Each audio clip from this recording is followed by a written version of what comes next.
country of Mexico, more specifically Mexico City, carries various traditions and other social structures. These two traditions are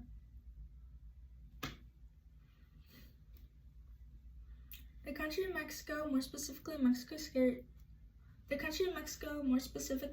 City, carries various traditions and social structures. Two of these traditions being the Day of the Dead and La Quinceañera, to social structures like machismo culture as a whole. And these things are still widely practiced in Mexico and Mexico City today. So diving deeper into social structures, machismo culture being one, it was actually originated, like the definition, in the 1930s and 1940s in Spain, and is probably considered one of the biggest turnoffs in the Latinx community, especially in women, personally myself as well. Machismo is defined as, from the Oxford Languages, a strong or aggressive masculine pride, which in turn basically means a very exaggerated masculine male that is way too prideful for his own well-being. Alicia Nunez in her article actually mentions that machismo men initiate self-set up roles for women to make their love life better, which in reality is just making his life better and not hers. For example, like at any event, when a woman has to serve plates out of food, she has to serve the men first, and then the boys, and then the women, and the girls. So it is shown that the men is just higher up more than the women are, and they're just more taken care of. For example, like in a household, the woman is expected to cook, clean, and take care of the children, while the men just solely provide for what they need to do. No love is really shown in this relationship at all. Men are just expected to provide for the house, while the woman is just there to take care of the kids and act like a damsel in distress 24/7, and then wait for the man to swoop in and help her. So the effects of machismo is pretty prominent in any Hispanic household as well. Alicia Nunez actually studied in her article the depression and mental impact that it had on Latina women as a whole. And studies show that Latina women actually feel very restless and nervous in their own house because of how the men act. And studies had also shown that Latina women had feel like they had failed in life due to always being put at the knees of a man. So on an insight into this culture, the insight of how much that this is supposed to help women when in truly it's made to belittle them. Overall though, a lot of women being brought into this have figured out that this is not what they want and are raising the new generation to see that as well. So it is slowly becoming extinct. Moving on to nicer traditions like quinceañera, the history, the meaning, and the tradition itself is truly beautiful.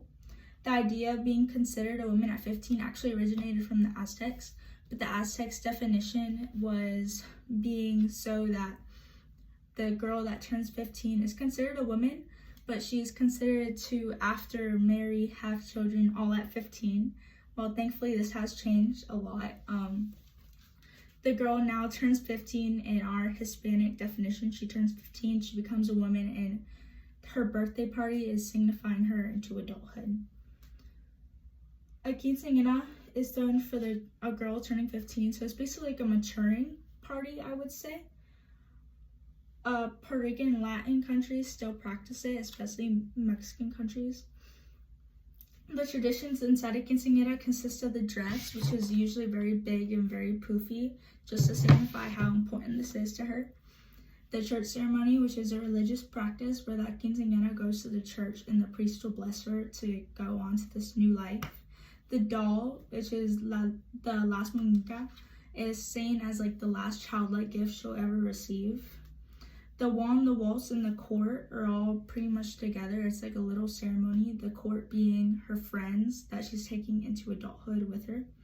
And then the shoe exchange, which is very important. It's when the dad gets on his knees and he'll take the childlike shoe off her foot and he'll put the woman's heel on her foot to replace it, showing that she's officially like transferred into a woman. And then the jewelry would be things like the tiara, this one's mine, and the ring, which I do still wear, And speaking about my own experiences, I think the dress is probably the most important and most fun part about the whole thing.